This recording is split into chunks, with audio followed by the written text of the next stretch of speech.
नमस्कार, मैं हूं संदीप चौधरी। आज सीधा सवाल में हम बात करने वाले हैं राजनीति में ब्लैक एंड व्हाइट की, सफेद काले की। दिलचस्प होने वाली है आज चर्चा। मुद्दा ही अपने आप में दिलचस्प है। ब्लैक पेपर और व्हाइट पेपर जारी किए जा रहे हैं। अब आप कहेंगे ये क्या होता है? कांग्रेस मुख्य विपक्षी दल पिछले 10 साल में सरकार की नाकामियों का एक खाका, एक कच्चा चिट्ठा आज देश के सामने लेकर आई। इसे ब्लैक पेपर करार दिया। तो बीजेपी और बीजेपी की तरफ से वित्त मंत्री निर्मला सीतारमण, उन्होंने एक व्हाइट पेपर, श्वेत पत्र जारी किया। अब श्वेत पत्र अमूमन क्या होता है कि सरकार कोई नई नीति लाने वाली है, सरकार की सोच क्या है, किसी बड़े मसले पर वो आगे क्या नीतिगत फैसला लेगी या लेने वाली है, या कोई आपत्ति है उससे कैसे वो हल करेगी उसे, उसके लिए व्हाइट पेपर होता है। लेकिन ये श्वेत पत्र जो सरकार ने जारी किया, ये 2004 से 2014 में जो यूपीए सरकार थी, कांग्रेस की अगुवाई वाली मनमोहन सिंह सरकार की कारगुजारियों का लेखा जोखा पेश कर दिया। बहुत दिलचस्प है। कांग्रेस को सब काला दिख रहा है, देश में कुछ भी सही नहीं हुआ। 5वीं सबसे बड़ी अर्थव्यवस्था बन गए, सबसे तेजी से विकास करती हमारी सकल घरेलू उत्पाद की दर है, हमारी विकास दर है, वो नहीं। और सरकार को भी वो अपनी उपलब्धियां नहीं गिनवा रही या उस पर व्हाइट पेपर नहीं लेकर आ रही। वो 10 साल पहले और उससे 10 साल पहले तक देश में क्या कुछ हुआ, क्या गड़बड़ घोटाले हुए, क्या गड़बड़ झाले हुए, उनकी फेहरिस्त अब 10 साल बाद पेश कर रही है। तो कांग्रेस ने जो ब्लैक पेपर जारी किया, 10 साल अन्याय काल, यह नाम दिया है। और इसमें बेरोजगारी आंकड़े जो जारी किए हैं कि 2012 में देश में 1 करोड़ बेरोजगार थे और 2022 में यह आंकड़ा बढ़कर 4 करोड़ हो गया। फिर उन्होंने एक बाकायदा फेहरिस्त जारी की। एलपीजी के दाम 410 रुपए थे 2014 में, अब वो बढ़कर 903 रुपए है, 120% का इजाफा। पेट्रोल के दाम 71 रुपए प्रति लीटर थे। बहुत हुई पेट्रोल डीजल की मार, गैस की मार। अब की बार मोदी सरकार वो याद दिलाने की कोशिश कर रही है। 97 रुपए पेट्रोल है, 37% का इजाफा। डीजल 55 रुपए से बढ़कर 90 रुपए हो गया है, 64% का इजाफा। सरसों का तेल 90 रुपए से बढ़कर 143 रुपए हो गया है, लगभग 60% का इजाफा। आटा 22 रुपए से 35 रुपए प्रति किलो बिक रहा है, यह भी 60%, 59% टू बी प्रिसाइज। दूध जो 35 रुपए प्रति किलो बिका करता था, अब वो बढ़कर 60 रुपए प्रति लीटर हो गया है, 71% का इजाफा। फिर वो कहते हैं कि किसानों की तो आय दोगुनी होनी थी 31 दिसंबर 2022 तक, जबकि सरकार का ही आंकड़ा है, एनएसएसओ का आंकड़ा है 27 रुपए प्रति दिन विशुद्ध किसानी से किसान कमाई कर रहा है। मजदूरी से ज्यादा कमाई हो रही है किसानी के बजाय। और जो ग्रामीण इलाके में मजदूर हैं, उसके बारे में कांग्रेस दावा कर रही है उनकी आमदनी में सिर्फ प्रति वर्ष 1% से भी कम का इजाफा हुआ है।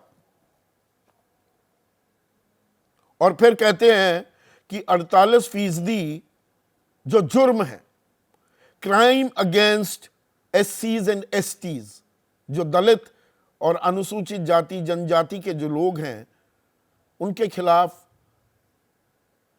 जो क्राइम्स हो रहे हैं, जुर्म हो रहे हैं, उसमें 48% का इजाफा हो गया है। फिर वो आ जाते हैं ईडी पर। ईडी आजकल बहुत खबरों में है कि ईडी की कार्रवाई 2004 से 24 और 2004 से 14 के बीच 26 मामले आए थे सामने, अब 121 हैं। 121 में से भी 115 विपक्षी दल के खिलाफ। फिर वो कहते हैं विदेशी निवेश की बड़ी बात हो रही है, हमारे फॉरेक्स रिजर्व्स 600-700 बिलियन डॉलर से ऊपर हैं। लेकिन जो विदेशी निवेश है वो दरअसल 2022 में जहां 2,10,000 करोड़ रुपए था, वो घटकर 1,69,000 करोड़ रुपए पर आ गया है और बेरोजगारी दर 7.4% पर है। तो उनको लगता है कि देश में कुछ भी अच्छा नहीं हो रहा है। अब बीजेपी की बारी, सरकार की बारी। सरकार ने कहा कि 2004 में हम 12वीं सबसे बड़ी अर्थव्यवस्था थे, 10 साल में हम 10वीं सबसे बड़ी अर्थव्यवस्था ही कर पाए। दरअसल निर्मला सीतारमण ये बता रही हैं हम फ्रेजाइल 5 थे अर्थव्यवस्था के लिहाज से 2014 में, और हम अब 5वीं सबसे बड़ी अर्थव्यवस्था बन गए 10वीं के बजाय। कोई भी आर्थिक सुधार नहीं किए मनमोहन सिंह सरकार ने, और हमने अंबार लगा दिया। महंगाई दर को यह काबू में करने में नाकाम रहे। 3.9% थी महंगाई दर 2003-2004। अब देखिए 20 साल पहले की बात की जा रही, और 13-14 में ये 9.4% हो गई। जो एनपीएस थे, नॉन परफॉर्मिंग एसेट, बैंक्स के, यह 7.8% से बढ़कर 9 सालों में 2004 से 2013 में यह बढ़कर 12.3% हो गए। कांग्रेस अपने ब्लैक पेपर में कह रही है 14,55,000 करोड़ रुपए वो बट्टे खाते में डाल दिए। यहां ये कह रहे हैं आपने बढ़ाया कितना, इसकी शुरुआत किसने की थी। 2008 की जो मंदी आई, सरकार ने ऐसे कदम उठाए कि अर्थव्यवस्था का बेड़ा गर्क हो गया। जो बाजार से आप उधार लेने लगे वो 4,90,000 करोड़ रुपए हो गया 2012-13 में, 9.5 गुना से भी ज्यादा, 9.25 गुना से भी ज्यादा। 10 साल में यूपीए सरकार सिर्फ 16,000 किलोमीटर की सड़कें ही बना पाई, और यहां तो सड़कों का ऐसा हमने जाल बिछा दिया कि आम आदमी बम बम करता घूम रहा है। बजट में जो प्रावधान किए गए, जो सामाजिक क्षेत्र है और जो ग्रामीण इलाके हैं, उनके 94,060 करोड़ रुपए तो इस्तेमाल ही नहीं किए गए। और उसके बाद एक लंबी फेहरिस्त गिनवा दी घोटालों की, गड़बड़ झालों की, कि 2G स्पेक्ट्रम घोटाला 1,86,000 करोड़ का, कोयला घोटाला 1,86,000 करोड़, कॉमनवेल्थ घोटाला, शारदा चिट फंड घोटाला, INX media case, Aircel Maxis, Antariksh Devas deal, land for job, railway घोटाला जिसमें लालू प्रसाद यादव और उनके परिवार से अभी भी पूछताछ चल रही है, पंचकुला गुड़गांव में जो सबसे प्राइम जमीन थी उनको हड़पना, उनको कब्जाना, जम्मू कश्मीर क्रिकेट एसोसिएशन के फंड्स का बेजा इस्तेमाल करना, एम्ब्रेयर डील में दलाली खाना, हॉक एयरक्राफ्ट परचेज में दलाली दी जाना, आदर्श हाउसिंग घोटाला, ऑगस्टा वेस्टलैंड हेलीकॉप्टर घोटाला। और इतनी बिजली कटती थी, 62 करोड़ लोग वो अंधेरे में जीने को मजबूर हो जाते थे। और फिर एक कंपैरिजन, आंकड़े बहुत हैं पर गौर से सुनिएगा। जो आवास और प्रधानमंत्री आवास योजना की ताल ठोकती है ये सरकार, तो सरकार ने आज अपने श्वेत पत्र में क्या कहा, 2003 से 2014 2 करोड़ 10 लाख मकान ही बनाए गए ग्रामीण इलाकों में, और हमने 8 सालों में ही 2 करोड़ 60 लाख मकान बना दिए। शौचालय 2011 से 2014 3 साल में 1 करोड़ 80 लाख बने, और हमने 10 सालों में 11.5 करोड़ शौचालय बना दिए।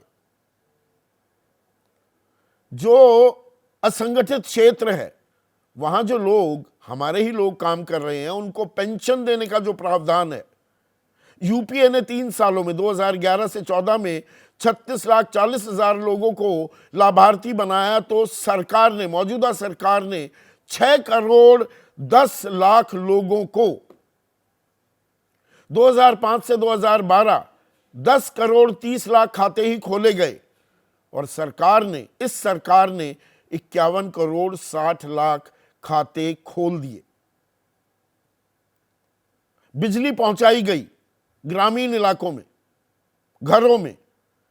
2005 से 2014 9 सालों में 2 करोड़ 15 लाख घरों में, और 2017 से 2022 5 सालों में ही 2 करोड़ 86 लाख घरों में बिजली पहुंचाई गई। और ऑप्टिकल फाइबर्स, आजकल हम नेट का, इन सब का इस्तेमाल करते हैं, ऑप्टिकल फाइबर्स उसके लिए सबसे ज़रूरी चीज़ है।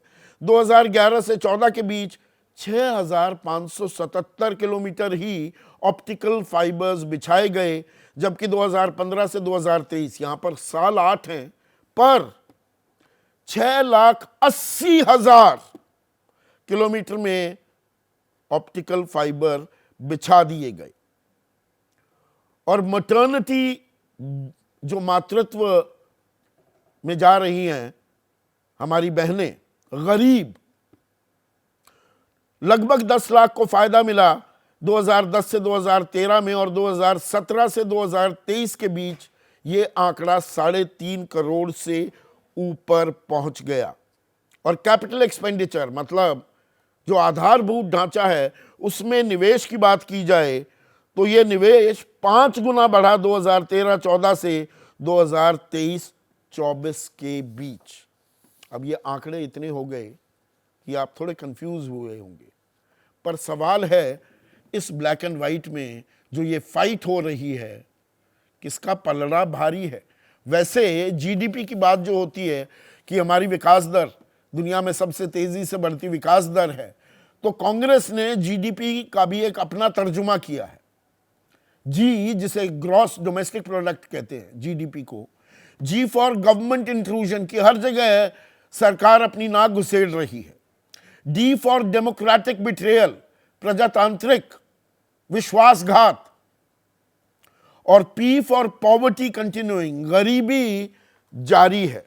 तो आरोप प्रत्यारोप तो जारी हैं, लेकिन किसका पलड़ा भारी है। यहां पर रुपए की भी बात की है कांग्रेस ने कि हमारे ज़माने में रुपया डॉलर के मुकाबले 58 रुपये 43 पैसे था, और सरकार में आने से पहले बीजेपी कहती थी कि देश की सेहत का अंदाज़ा उसके रुपए की मजबूती या कमज़ोरी से लगता है।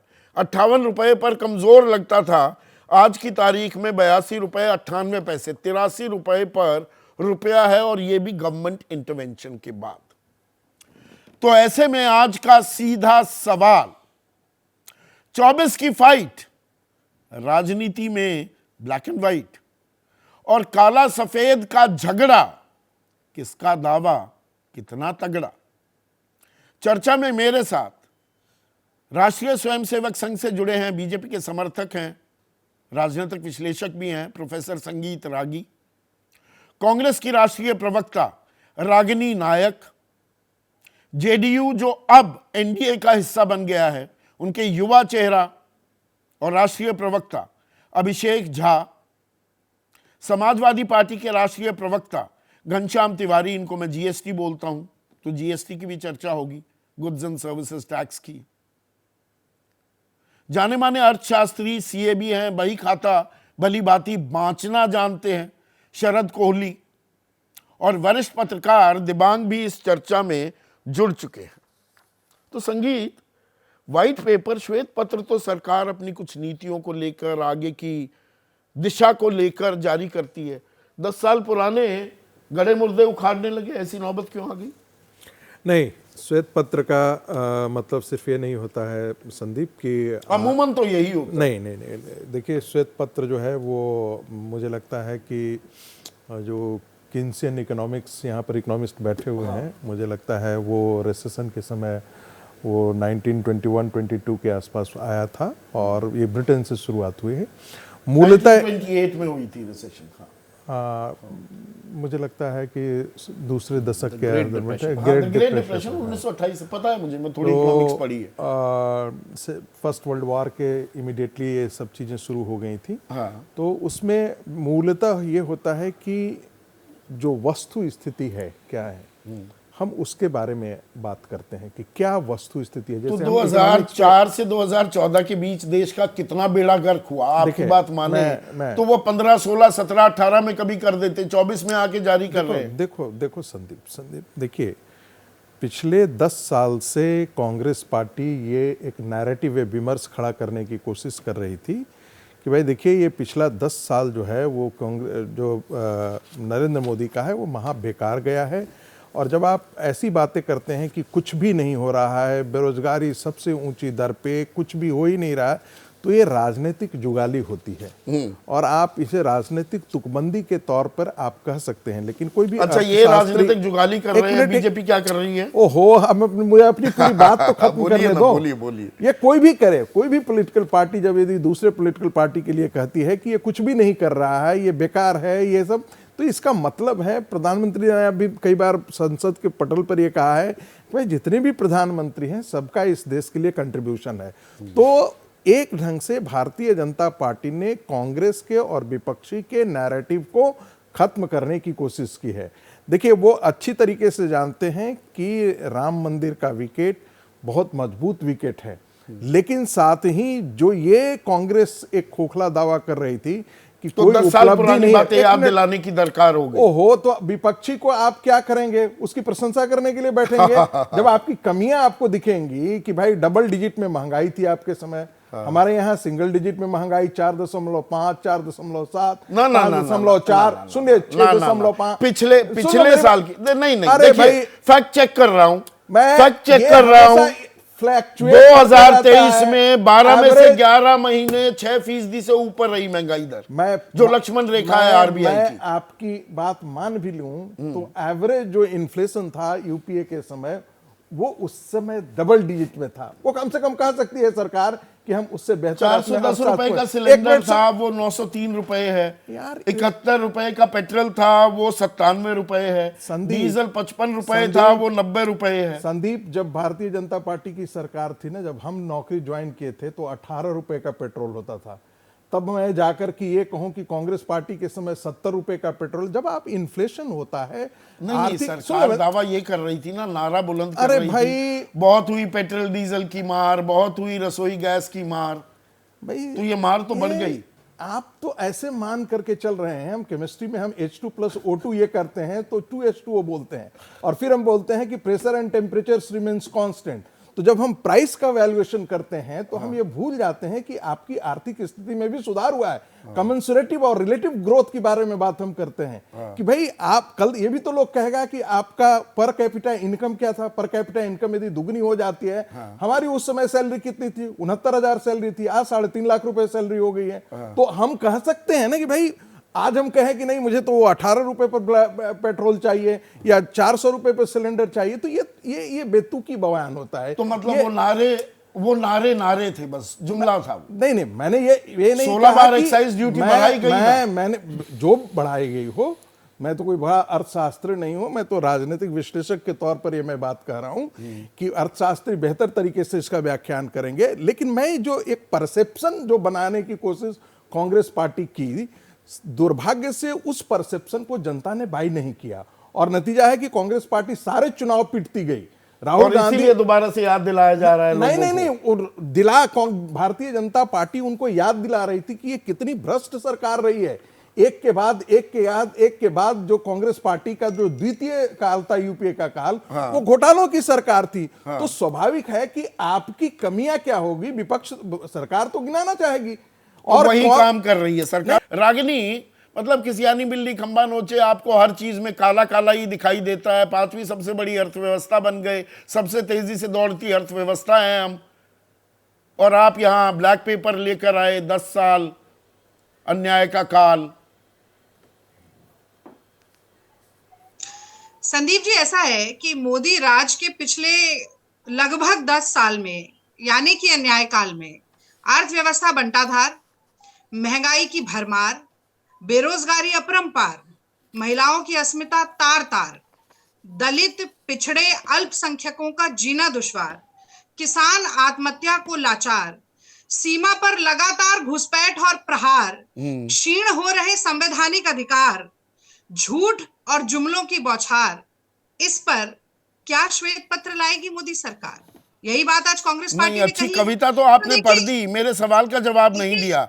क्या पांचवी जवाब सबसे पे आ रही बड़ी हूँ ना। अर्थव्यवस्था नहीं बने, अरे, सबसे तेजी से विकास करती हुई हमारी विकास दर है या नहीं है? आपके सवाल संदीप जी मैं समझ गई। और हाँ। देखिए, आंकड़ों में एक बड़ी खासियत होती है संदीप जी, और आपके साथ तो पिछले 10 साल से मैं बहस कर रही हूँ, और आपके जितने डिबेट रहते हैं उनकी नींव आंकड़ों पर ही आधारित होती है, तथ्यों पर आधारित होती है। इसलिए कह रही हूँ कि आंकड़े की सबसे बड़ी खासियत यह है कि उसे अपनी मन मर्जी के मुताबिक थोड़ा बहुत तोड़कर मरोड़कर प्रस्तुत किया जा सकता है। तो मैं तो आंकड़ों पर भी नहीं जाती। एक बहुत साधारण सी बात है, आज अगर अर्थव्यवस्था इतनी अच्छी है, आज अगर महंगाई नहीं है जैसा कि संगीत रागी जी कह रहे हैं, ना बेरोजगारी है, लोगों के पास आज बहुत अत्यधिक धन है खर्चने के लिए, तो 80 करोड़ लोग मोदी जी द्वारा दिए जा रहे, मोदी सरकार द्वारा दिए जा रहे मुफ्त राशन पर निर्भर क्यों है? तो ग्लोबल हंगर, और मुफ्त राशन दिए जाने के बावजूद ग्लोबल हंगर इंडेक्स में 111वें नंबर पर हम क्यों हैं? यानी कि भूखमरी में विश्व गुरु हम क्यों बनते जा रहे हैं? 2022 में 11,360 किसानों ने आत्महत्या क्यों की? आज हर 2 घंटे में एक नौजवान आत्महत्या क्यों कर रहा है? महिलाओं के साथ 4% की बढ़ोतरी दुष्कर्म में क्यों आई? छोटी बच्चियों के साथ 96% की बढ़ोतरी दुष्कर्म में क्यों आ रही है? जन कल्याणकारी नीतियां संवैधानिक नहीं अपनानी चाहिए सारी सरकार को? अगर मोदी सारी सरकार 5 किलो अनाज दे रही है, कर्नाटक में आप क्या कर रहे हैं? या राजस्थान में आपने क्या घोषणा पत्र में कहा था? या मध्य प्रदेश में क्या कहा था? नहीं, आपने जो कहा आपका सवाल जायज है। मैं कह रही हूं कि अगर कांग्रेस द्वारा पूछे गए सवाल सही नहीं है, अगर महंगाई नहीं है, अगर अर्थव्यवस्था बंटाधार नहीं है, अगर सब कुछ बहुत अच्छा है और अमृतकाल चल रहा है, तो ये सब सच्चाई क्या है? आज सच्चाई ये है कि जनता की जेब में पैसे नहीं है, थाली में खाना नहीं है, दुपहिया चार पहिया तिपहिया वाहनों में पेट्रोल और डीजल नहीं है, डिग्री है पर नौकरी नहीं है, शौचालय है पर पानी नहीं है, सिलेंडर है पर गैस और नहीं है। चुनाव पर लेकिन चुनाव ये बीजेपी समस्या को जीतती जा समस्या रही मानेंगे ही है, नहीं, और चुनाव पर चुनाव क्योंकि बीजेपी जीतती जा रही है। एक चुनाव, हम तो 70 साल चुनाव जीते, 2 बार ये चुनाव जीते, तो अब ये तो नहीं है कि हमेशा ही जीतते रहेंगे। और अगर चुनाव जीते तो क्या कांग्रेस पार्टी और विपक्ष सच बोलना बंद कर दे? और जहां तक निर्मला सीतारमण जी की बात है, मुझे बताइए कि बजट सत्र में उन्होंने कहा कि एवरेज आय 50% बढ़ गई है। सफेद झूठ बोला उन्होंने। सफेद, ये श्वेत पत्र नहीं, ये सफेद झूठ का पत्र है, क्योंकि पीएलएफएस के आंकड़े तो कहते हैं कि 25% एवरेज आय हमारी कम हुई है। तो मैं वही कह रही हूं कि आंकड़े कुछ भी प्रस्तुत कर दीजिए, आप अपने हिसाब से जीडीपी की ग्रोथ का आंकलन भी बदल देते हैं और वो फिर तो कहते हैं कि आपने हम तो बेस ईयर अर्थव्यवस्था बदला को था हमने ना। बहुत अच्छा कर वो दिया। खेल ये सब 2011-12 से शुरू केवल एक हुआ भ्रम है। रागिनी, वो खेल 2011-12 से शुरू हुआ। यहां आपका भी फैक्ट चेक कर रहा हूं मैं। हाँ, तो संदीप जी देखिए, इतिहास के पन्ने पलटना बहुत आसान है। हाँ, आप कहते रहिए कि हर असफलता की जिम्मेदारी पंडित नेहरू की है। आप कहते रहिए कि हर मोदी सरकार की विफलता की जो खामियां हैं वो 70 साल नहीं, के ये जो कांग्रेस के इतनी राज के लंबी कारण है। फेहरिस्त और गिनवाई फिर आप बोलना शुरू कर दीजिए कि अब घोटालों 10 साल की, पहले जो गड़बड़ कांग्रेस झालों पार्टी और की, यूपीए सरकार ने किया, उसकी वजह से आज 2G स्पेक्ट्रम, कोल स्कैम, कॉमनवेल्थ घोटाला, Sharda chit fund, INX media case, Aircel Maxis, Antariksh Devas deal, land for job घोटाला, रेलवे में ये जो प्राइम लैंड पंचकुला गुड़गावा में हड़प ली गई, ऑगस्टा वेस्टलैंड हेलीकॉप्टर स्कैम, ये इतनी लंबी फेहरिस्त भी गिनवाई है। कितने लोगों को सजा हुई, कौन पकड़ा गया, कितने आरोप सच साबित हुए? हाईकोर्ट ने तो कहा कि 2G स्कैम एक नोशनल लॉस है, ऐसा कुछ लॉस हुआ ही नहीं है। तो परसेप्शन बिल्डिंग कौन करता है? देखिए, मधु लिम्हे कहते थे कि आरएसएस होती का फुल फॉर्म है र्यूमर स्प्रेडिंग सोसाइटी। झूठ बोलो, बार बार बोलो, अफवाह फैलाओ और परसेप्शन बिल्डिंग करो। अपने कुशासन को कहीं ना कहीं सुशासन ये जो दिखाना चाह रहे हैं, उसका भांडाफोड़ करना संदीप जी बहुत जरूरी था। और आज एक काला आरोप पत्र लाकर कांग्रेस पार्टी ने बड़ी गंभीरता के साथ ये किया है। तो काला आप अगर और कहें तो सफेद का खेल हो कुछ रहा है, आंकड़े- ठीक है, मैं समझ गया अभिषेक झा। ये काला सफेद, काले सफेद की राजनीति हो रही है। श्वेत पत्र लाना है सरकार को, वो भी 10 साल पहले कोई सरकार होती थी, और उससे पहले के 10 साल का लेखा जोखा देना। मतलब इसमें कौन सी पॉलिटिक्स है? अच्छा, शुरुआत किन्होंने की? नहीं, इस नकारात्मक राजनीति की शुरुआत अगर कहीं से हुई है तो उसकी द्योतक कांग्रेस पार्टी है। देखिए, ब्लैक और व्हाइट परसेप्शन की बात हो रही है, अंततोगत्वा तो जनता को तय करना है। लेकिन आपको याद होगा वो दौर जब 2004 से लेकर 14 तक न्यूमरस घोटाले हुए, बड़े बड़े घोटाले हुए, बड़े बड़े लोगों के नाम सामने आए, इनके मंत्री तक को जेल जाना पड़ा, उनके परिवारजनों को जेल जाना पड़ा। और आज जो पूरा कुनबा है सो कॉल्ड इस इंडिया अलायंस का, पर वो उनको उसमें बरी भी कर अनगिनत दिया, आरोप है। और समझिए, बाइज्जत कहावत बरी है कर कि दिया there is गया। no smoke without घोटालों में fire। निकला क्या? दोबारा सांसद बन गए कणिमई भी, ए राजा भी। घोटाले में बाइज्जत बरी कर दे। हाँ लालू भाई। प्रसाद या मैं वही कह रहा हूं आपसे। हाँ। सिर्फ एक उदाहरण को, अपवाद को हम संवाद का कारण नहीं बना सकते हैं। लालू प्रसाद यादव जी बरी हो चुके हैं, पी चिदंबरम जी या उनके बेटे पर जो आरोप लगे हैं वो सब कुछ खत्म हो चुके हैं। आज भी जो ट्रायल्स चल रहे हैं, राहुल गांधी जी से पूछताछ होती है, सोनिया गांधी जी से पूछताछ होती है, सबको क्लीन चिट मिल चुका है। क्या देखिए, फैक्ट्स और फिगर्स जनता के सामने है। और मसला ये होता है ना कि जनता के सामने ये क्लीन चिट तो परसेप्शन मिल क्रिएट जाती है हो ना। चुका है इनके द्वारा। बीजेपी ज्वाइन करने जो पर क्लीन चिट भी मिल जाती है, समन ब्लैक- बंद हो ब्लैक जाते फेस हैं। है। जो कांग्रेस कह रही है 121 केसेस ईडी ने ऐसा किए नेताओं के खिलाफ, उसमें 115 कांग्रेस विपक्षी दल पार्टी के हैं। नहीं, अब विपक्ष के नेताओं के खिलाफ अगर मामले बन रहे हैं और कहावत है कि there is no smoke without fire, बिना आग के धुआं नहीं उठता है, तो क्या करे ईडी? कह दे कि आप चूंकि विपक्ष के नेता हैं और चूंकि भारतीय जनता पार्टी एनडीए के कुनबे पर सवाल खड़े हो जाएंगे, इसलिए हम आपके 10 घर दिन नहीं तक आएंगे। 10 भाई, दिन तथ्य पहले होते तक हैं, कुछ और तभी कहते कार्रवाई थे आप। होती है। 10 दिन आपको पहले याद तक होगा, कुछ और मैं कहते आपको थे उदाहरण कि ये दूं। विपक्ष को तोड़ने के लिए, देखिए, दबाव बनाने हमने के उस लिए दिन भी कहा है, ये सारी बात, ये हमने- ईडी छोड़ रखी है हमने पीछे, हमेशा यही कहा कहते है। थे आप। संदीप जी, हमने हमेशा कहा है, एक बहुत इंपॉर्टेंट पहलू ये है कि अगर कहीं कुछ फिशी है, कुछ गलत है, तो कार्रवाई होनी चाहिए। आज भी अनवांटेड कार्रवाई, अनवांटेड दबाव के हम लोग खिलाफ रहते हैं। कोई विपक्ष के साथी हो कहाँ कि कहाँ सत्ता पक्ष के unwanted साथी कार्रवाई हो, हो अगर रही वो है निर्दोष अभिषेक? है और तब उन पर जांच आपको कहाँ एजेंसियों के लगता द्वारा है दबाव दिया जा अनवांटेड रहा है, कार्रवाई तो क्या हो रही है? गैर जरूरी समझ- जांच कहाँ पर हो रही है? थोड़ा बता दीजिए ना, मैं थोड़ा तब लेकिन समझ तथ्य सामने पाऊंगा। आता है ना। नहीं, देखिए, हम जांच की प्रक्रिया में हम लोग शामिल नहीं होते हैं संदीप जी। ना हमारे पास पूरे तथ्य पहले पूर्वानुमान के हिसाब से साथ आते हैं। आपने देखा है कि किस तरह से चिल्ला चिल्लाकर संजय सिंह जी, आपके नेता थे, कहा करते थे कि हम पर कार्रवाई करके दिखाए, ईडी हम पर कार्रवाई करके दिखाए। आखिर न्यायालय ने उनको आज तक बेल नहीं दिया है, कोई तो मामला होगा। आम आदमी पार्टी के लोग हों, कांग्रेस पार्टी के जो लोग हों, जो लोग आज तक इस बात का एक्सप्लेनेशन नहीं दे पाए कि उनके राज्यसभा सांसद के यहाँ इतने पैसे कैसे पकड़े गए हैं, उन पर क्या कहना है? संदीप जी, हम चाहते हैं कि कोई भी कार्रवाई अगर किसी के विरुद्ध हो रही हो तो फैक्ट्स और तथ्य के आधार पर हो। आपके निर्दोष लिए को फंसाया रोजगार ना एक जाए बड़ा और दोषी मसला को है। बचाया ना जाए, ये हमारी सोच है। अभिषेक, आपके लिए, आपकी पार्टी के लिए रोजगार एक बड़ा मसला है, इसलिए आपने जातिगत जनगणना भी कराई, आरक्षण का दायरा भी आपने बढ़ा दिया। कांग्रेस कह रही है 2012 में 1 करोड़ बेरोजगार थे इस देश में, 2022 में ये बढ़कर 4 करोड़ हो गए।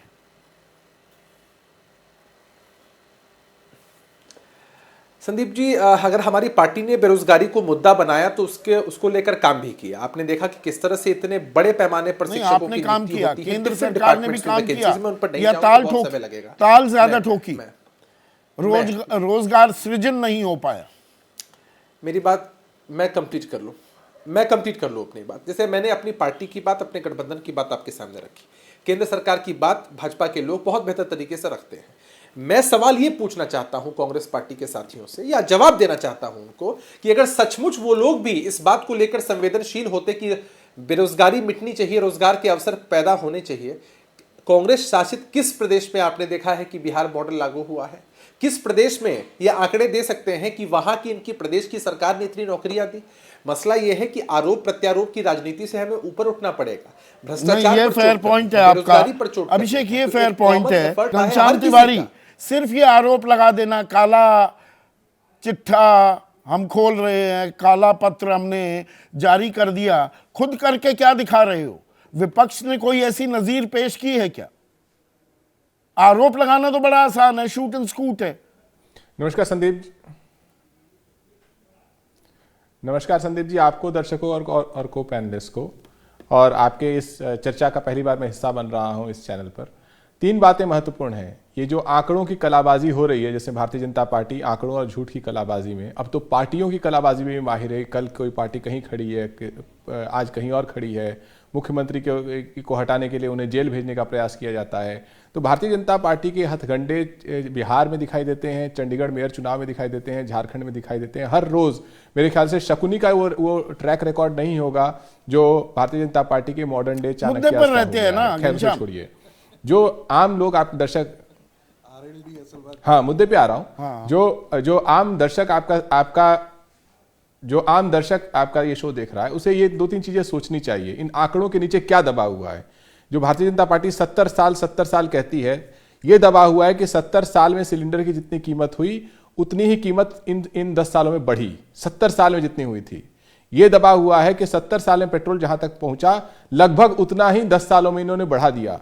ये दबा हुआ है कि 70 साल में आपने नहीं सुना होगा कि IIT और IIM के लोग को नौकरी नहीं मिल रही है। जो लोग ये कहते रहते हैं कि हमने इतने IIT खोले, इतने IIM खोले, उन्होंने इस ब्रांड को बर्बाद कर दिया कि आज मीडिया में छप रहा है कि IIT IIM के लोगों को नौकरी नहीं मिल रही है। आपने 70 साल में नहीं सुना होगा कि इस देश के पढ़े लिखे युवाओं में से जो रिपोर्ट आ रही है, हर 2 में से 1 युवा बेरोजगार है। अभी रिपोर्ट आ रही है कि इस साल जो 15 लाख इंजीनियरिंग कैंडिडेट्स ग्रेजुएट करेंगे, उसमें से महज 1,20,000 के पास रोजगार है। माँ बाप पेट काट करके आप 20 राह लाख कहां रुपए दिखा खर्च रहे करके हैं? एक बच्चे को विपक्षी प्राइवेट राज्यों कॉलेज से में भी, इंजीनियरिंग कराते हैं। जो अभिषेक पूछ रहे थे, जो मैंने पहला सवाल पूछा कि बिहार ने एक मॉडल दिया रोजगार का, और कहां क्या मॉडल दिया गया, या कोरे आरोप प्रत्यारोप लगाए जा रहे हैं? देखिए, बिहार ने जो राजनीतिक मॉडल दिया वो दिलचस्प है। रोजगार का मॉडल दिया, आप देश के किसी भी राज्य में देख लीजिए। बिहार में जो रोजगार उत्पन्न हुआ वो तेजस्वी की अपने प्रयासों से वो मिशन बना और सरकार ने उस मिशन को अडॉप्ट किया। उसका क्रेडिट कोई अपने ऊपर लपेट ले तो अलग बात है, जनता सच जानती है। जहां तक बाकी लोगों ने क्या किया, आप अगर मनमोहन सिंह जी की सरकार को देखें, हर बिल जो सरकार लेकर के आई, किसी न किसी रूप में वो बिल जनता के अधिकार बढ़ाता था। आप ग्रामीण युवा हैं, मनरेगा ने आपके अधिकार बढ़ाए कमाई के। आपको सरकार में भ्रष्टाचार से परेशानी है, आपके सामने RTI आया। आप बच्चों की शिक्षा चाहते हैं, राइट टू एजुकेशन आया। आप बहुत बेहद गरीब हैं, फूड सिक्योरिटी एक्ट आया। मीडिया के लिए आम नागरिक को इतना एम्पावर किया, ऐसा सशक्तिकरण कर दिया। जो आप बात कह रहे हैं, मैं समझ गया आप जो कह रहे हैं, कि देश की अर्थव्यवस्था दुनिया की टॉप 5 फ्रजाइल इकोनॉमीज में आ गई, कि किसी भी टाइम कमर टूट सकती है अर्थव्यवस्था की। देखिए, प्रधानमंत्री जी का सपना है कि एक व्यक्ति को दुनिया का सबसे अमीर आदमी बना दिया जाए। ये टॉप 5 का क्या मतलब है जब आपके 90% इंजीनियरिंग ग्रेजुएट्स को नौकरी नहीं मिल रही है, जब आपके 2 में से 1 पढ़े लिखा हुआ बेरोजगार है। आपका आम आदमी देखे, आज जो रेल का किराया देता है 10 साल पहले कितना देता था, आज जो आपने जो आंकड़े गड़बड़ झाला है, बड़ी परेशानी में है भारतीय अर्थव्यवस्था। एक दौर था, देखिए वो तो एक दौर था। अगर फ्रेजाइल इकोनॉमी को से बाहर निकालने के लिए सरकार ने नोटबंदी किया, युवाओं को बेरोजगार कर दिया, ब्रजभूषण सिंह जैसे लोगों को देश की बेटियों पे छोड़ दिया, बेटी बचाओ के नारे को धमकी बना दिया और देश के लोकतंत्र की गर्दन मरोड़ दी और अलग अलग पार्टियों की और सरकारों की पीठ में छुरा घोंप करके बिहार जैसी सरकारें बनाई, झारखंड से मुख्यमंत्री को बनाया। ये सब देश को बर्बाद करने का एक तंत्र बिछाया है और उस तंत्र के ऊपर तांडव करते हुए कह रहे हैं कि हमारी चलिए अभी नहीं अर्थव्यवस्था पर ही रहते हैं। दिबांग, ये अर्थव्यवस्था को लेकर ब्लैक एंड व्हाइट का खेल समझ आ रहा है आपको? देखिए, मुझे तो लगता है कि संदीप ये बहुत ही बेईमानी किस्म का खेल है और मेरे ख्याल से असली मुद्दों से बचते हैं राजनीतिक दल, चाहे वो सत्ता पक्ष के हों या विपक्ष के हों, इसीलिए वो इस तरह की बातें करते हैं। ऐसा नहीं है कि इस तरह के वाइट पेपर, ब्लैक पेपर से बहुत ज़्यादा उनको वोट मिलते हों, लेकिन असली मुद्दों पर बात नहीं करनी है तो इस तरह की मुद्दों की बात होती है। आप ये देखिए कि जो भी कदम उठाए गए, यानी मनमोहन सिंह की सरकार में जिनकी बड़ी आलोचना की बीजेपी ने, मैं आधार कार्ड की बात देख लीजिए। इस समय जो सबसे ज़्यादा हल्ला हो रहा है लाभार्थी लाभार्थी लाभार्थी, जो बीजेपी कह रही है कि ये हमें चुनाव जिताने में बड़ी मदद करेगा, तो आधार कार्ड की जो परिकल्पना थी वो तो पिछली सरकार के ज़माने की थी, उन 10 सालों की थी जब नंदन नीलेकनी ने आधार कार्ड की शुरुआत की। शुरुआत में तो बीजेपी ने इसकी आलोचना की। उसी आधार कार्ड की बदौलत तो आज सीधा ट्रांसफर हो रहा है लोगों को, ये एक बात है। आप देख लीजिए जीएसटी पर भी खुद प्रधानमंत्री मोदी जब गुजरात में थे तो उन्होंने कई बातों की आलोचना की जीएसटी पर। आज जीएसटी कलेक्शन हो रहा है उस पर। मनरेगा को लेकर जीएसटी के खिलाफ जो भी बातें थी, को लेकर जो बयान दिए गए, मनरेगा का मद बढ़ाया गया इस बार।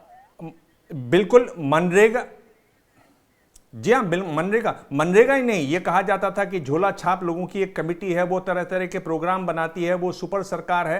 भाई खाना देना, मुफ्त में खाना देना, कम पैसे में खाना देना, जो आप दे रहे हैं इस समय लोगों को, वो तो उन्हीं की शुरुआत थी ना, जिसकी आपने बड़ी आलोचना की है। तो ये अर्थव्यवस्था, लोगों को देखने की बात, इकोनॉमी की बात, ये एक सतत प्रोसेस होता है, तो निरंतरता होती है किसी भी अर्थव्यवस्था में, उसकी नीतियों में। यहां निरंतरता नहीं, पिक एंड चूज किया जा रहा है। भाई जो यूपीए ने भी काम किया, वो वाजपेयी सरकार की जो नीतियां थी उसको आगे बढ़ाया। वाजपेयी सरकार ने सेकंड जनरेशन इकोनॉमिक रिफॉर्म्स को आगे बढ़ाया था, तो वाजपेयी ने जो काम किया मनमोहन सिंह ने आगे बढ़ाया। मनमोहन सिंह जो कर रहे थे, अब ये सरकार आगे कर रही है, पर उसमें भी नुक्ताचीनी हो रही है। जी बिल्कुल, मैं जो कहना चाह रहा हूं, आप बिल्कुल वही, आप उसको सही ढंग से रख रहे हैं कि वाजपेयी सरकार ने भी जो काम किया उसको उन्होंने आगे बढ़ाया। मुझे लगता है कि इसमें एक दूसरे को धन्यवाद देना चाहिए कि आपने अच्छा शुरुआत किया, हम इसको एक नए मुकाम तक ले गए। ठीक है, जरूर आप ले गए, लेकिन शुरुआत हुई। अगर आप सीधे ब्लैक और व्हाइट करते हैं तो नहीं होता। मेरे ख्याल से बहुत सारे ग्रे एरियाज भी हैं और भी बहुत सारे रंग हैं जो मुझे बहुत ज्यादा पसंद है। हाँ। तो वहां उनकी भी बात होनी चाहिए। हाँ। आप देख लीजिए क्यों ये लोग, चाहे वो सत्ता पक्ष के हों, वहां आपके साथ मौजूद हैं, और विपक्ष के लोग भी मौजूद हैं, क्यों ये लोग इस तरह की बातें करते हैं? क्योंकि आप कुपोषण की हालत देख लीजिए, भयावह स्थिति है। FAO की रिपोर्ट है 70% भारतीय हेल्दी खाना नहीं खरीद सकते हैं। बच्चा पैदा करने की उम्र की जो महिलाएं हैं 53% अनीमिक हैं। आप शिक्षा की बात कीजिए, 1960 से लेकर जब कोठारी कमीशन की रिपोर्ट आई थी 2020, न्यू एजुकेशन पॉलिसी जब आपकी आई, आप क्या बोल रहे हैं कि हम 6% GDP का लगाएंगे? क्या आपने किया? वो 6% नहीं किया है। क्या इस पर बहस होती है? नहीं होती। ना सत्ता पक्ष बोलता है, ना विपक्ष बोलता है। आप हालत देख लीजिए, 50% 14 से 18 साल के जो बच्चे हैं वो गुणा भाग नहीं कर पाते हैं। एसर की रिपोर्ट है। बिल्कुल, ये अभी रिपोर्ट आई थी। और अगर 5% भारतीयों के पास देश की 40% संपत्ति है और 50% के पल्ले हाथ सिर्फ 3% संपत्ति आती है, तो कहीं ना कहीं आर्थिक विषमता भी एक बड़ी दिक्कत है। शरद, ये काला सफेद का झगड़ा किसका पलड़ा कितना तगड़ा, इस झगड़े में पलड़ा किसका तगड़ा लग रहा है?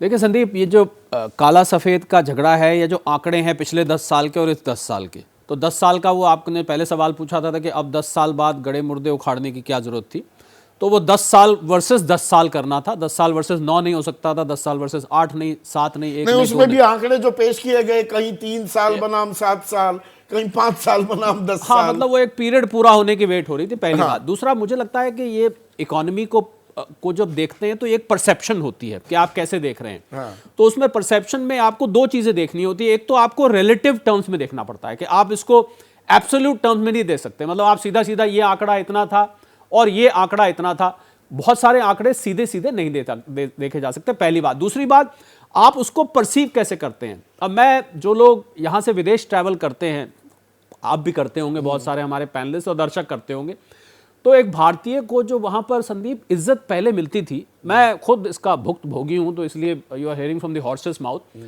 अब जो आपको देखा जाता है जब आप वहां जाते हैं, आपको जिस तरीके say that you come from a relatively prosperous economy, पहली बात।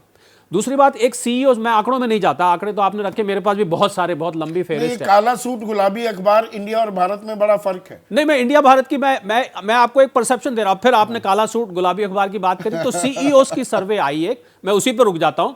उसमें कहा कि भारत इस समय 5वीं सबसे बड़ी निवेश करने के लिए बढ़िया अर्थव्यवस्था वो मानी बाजार जाती के है। तरह देख रहे हैं, वो मैं पलट कर पूछूं नहीं, तो। वो बाजार की नहीं देख रहे हैं, सीईओस बाजार की नहीं देख रहे हैं। सीईओ जो है वो इंडस्ट्रियल इन्वेस्टमेंट की बात कर रहा हूं मैं, स्टॉक कितनी मार्केट की बात नहीं इन्वेस्टमेंट कर आ रहा। रही है? भारतीय उद्योगपति तो भारत में पैसा लगा नहीं रहे। अब आते हैं रिलेटिव टर्म्स पे। हाँ। तो रिलेटिव टर्म्स पे देखिए 1947 से नहीं, ये लेके, बात मैं गलत तो नहीं नहीं, कह आप रहा ठीक ना? कह रहे हैं, आप ठीक कह रहे हैं। 1947 से 19 और 2014 तक हम 1.9 ट्रिलियन पर पहुंचे। अब इसमें मैं इन्फ्लेशन फैक्टर ले लेता हूं, मैं सब फैक्टर ले लेता हूं, और 2014 से 24 तक हम 3.75 पे पहुंच गए। लगभग हम डबल हो गए, एग्जैक्टली डबल तो नहीं हुए पर लगभग डबल हो गए। तो 65 साल हमको लगे एक लेवल पर आने में, और बाद के 10 साल हम दूसरे लेवल पे पहुंच गए। हमारे फॉरेक्स रिजर्व, ये बात ठीक है, उस समय बहुत फ्रेजाइल थे। जब 2014 में हमारे पास इतना फॉरेक्स रिजर्व नहीं था कि हम इतना एक्सपोर्ट, आज हमारे 620 बिलियन डॉलर के फॉरेक्स रिजर्व हैं। पर अगर देश ने 65 साल में 64 लाख करोड़ का कर्ज था देश पर, मैं उसी पे आ रहा था। वो बढ़कर 173 लाख करोड़, और असल में अभी वो पूरा आंकड़ा मुकम्मल नहीं हुआ है, 205 लाख करोड़ का मैं कर्ज उसी बताया जा मैं रहा है उसी पे देश आ रहा हूं। इसको अब कर्ज को कैसे देखते हैं आप? कर्ज को देखते हैं आप total GDP to debt ratio के उसमें। अमेरिका की ये 1.3 के आसपास है, 1.3। हमारी अभी भी जीडीपी से ये नीचे है।